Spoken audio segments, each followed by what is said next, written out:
Greetings mga migs! Welcome back sa Buhay ng Salita TV. Ang pag-uusapan natin ngayon ay kung ano ba ang kahulugan kung kayo ay parating nakakakita ng numerong 1111 o 111. So pag-uusapan natin yan ngayon sa video ito. Yun ay sa mga pagkakataon na madalas hindi yung isang beses mo lang nakita tapos ayun, akala mo na may power ka na. Hindi po ganyan. So pakinggan nyo, panoorin nyo ang video ito para malaman nyo yung totoong impormasyon. So, huwag natin patagalin. Magpatuloy na tayo.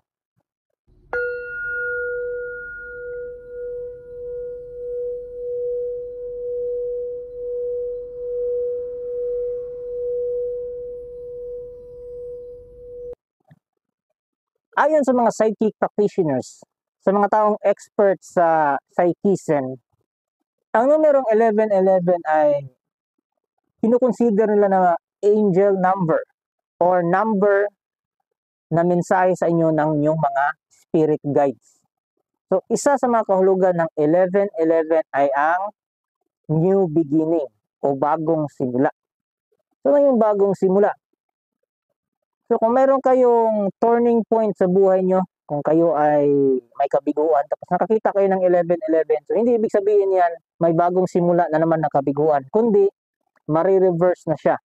So, dapat positive lang yung thinking nyo at yung mga solusyon na naisip nyo, dapat positive din. So, hindi yung uutang kayo, tapos yun yung solusyon nyo na pambayad din sa utang. So, ganito yung punto ko. Mag-isip kayo ng mga magagandang bagay o solusyon o mga pamamaraan para makaalis dyan sa kasalukuyan nyong kinasasaglakan. So, ibig sabihin, new beginning, positive na new beginning.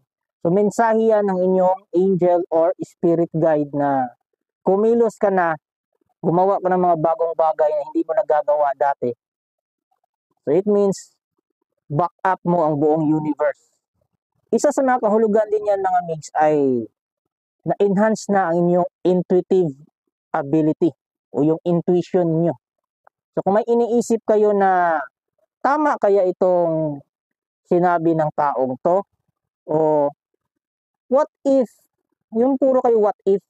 So, pag nakakita kayo ng 1111, so, yan na yung sagot sa mga what if ninyo.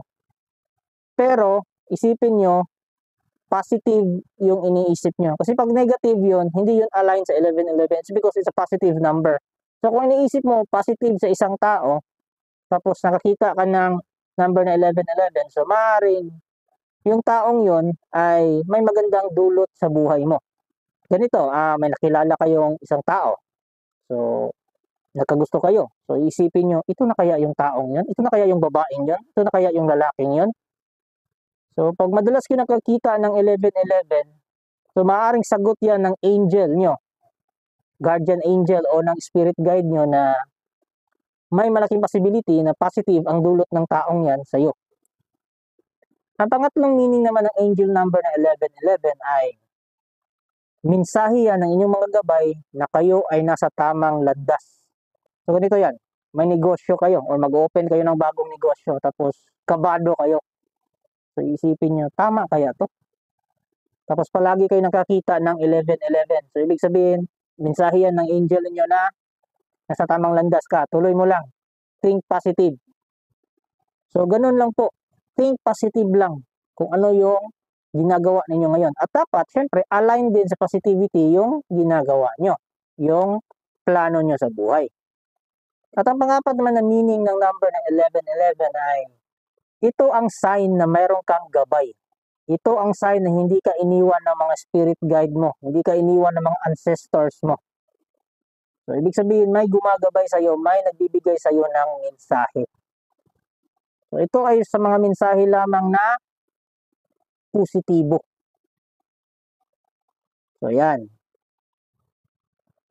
Dapat madalas mo nakikita yung 1111. Hindi yung isang beses lang, tapos isipin mo, may power ka na, special ka na. Para kayo mga sinto-sinto dyan ng mga okultista. Ang panglima po na meaning ng 1111 na number ay yung mga plano nyo sa buhay ay mayroong positive na result. May positibong resulta ang iyong mga plano o ginagawa. Sorry, ginagawa pala, hindi yung mga plano pa lang. So kung kayo ay kabado sa inyong bagong career, bagong negosyo, bagong trabaho, o bagong lugar, o kung saan kayo mapadpad, pag nakita kayo ng 11-11, ibig sabihin nun, positibo ka lang, dapat positive ka lang, it's because meron niyang magandang resulta kinalaunan. At syempre, huwag magpadala sa mga orasyon-orasyon dyan na mga hindi naiintindihan. It's because maaaring apurnada yung 11-11. Ang pang-anim naman na meaning ng 11-11 po ay kung ano ang iniisip nyo sa mga panahon na yan, maaaring tama kayo. Kunwari, naghahanap kayo ng kasagutan, Lord, ano kaya, no? Tama kaya tong decision ko na lumipat sa ibang kumpanya? Example lang to, ha? Tapos nakakita kayo ng 11-11. So, ibig sabihin, sinagot kayo na kung ano yung iniisip nyo. Kunwari, ganito, nakakita kayo ng 11-11 sa cellphone nyo.